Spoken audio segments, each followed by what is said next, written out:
ট্রাম্পের মন্তব্য ও নীতির ধাক্কায় দিশেহারা বিশ্ববাজার। সবচেয়ে বেশি বিপর্যয় নেমে এসেছে মুদ্রা বাজারে। ইউরো, পাউন্ড, ইয়েন, সুইস ফ্রা সবকিছুর বিপরীতে ডলারের দর ভয়ানকভাবে কমেছে।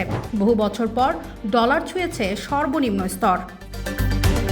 বিশেষজ্ঞদের মতে ফেডারেল রিজার্ভের স্বাধীনতায় ট্রাম্পের হস্তক্ষেপ বিনিয়োগকারীদের মধ্যে বড় উদ্বেগ তৈরি করেছে। ফেড চেয়ারম্যান জেরোম পাওয়েলকে সরানোর ইঙ্গিত বাজারকে আরও অস্থির করে তুলেছে।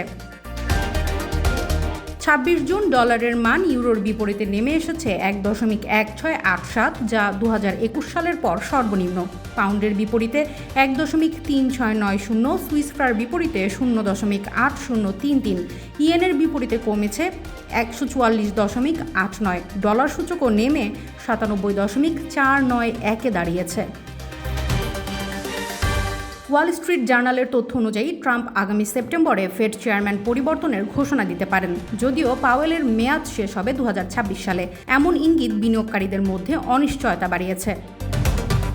ডলার পতনের আরেক কারণ ট্রাম্পের শুল্ক নীতি। 9 জুলাইয়ের চুক্তি শেষ হলে তা মূল্যস্ফীতি ও অর্থনৈতিক মন্থরতা ডেকে আনতে পারে। জেপি মর্গানের পূর্বাভাস অনুযায়ী যুক্তরাষ্ট্রে মন্দার ঝুঁকি এখন প্রায় 40%।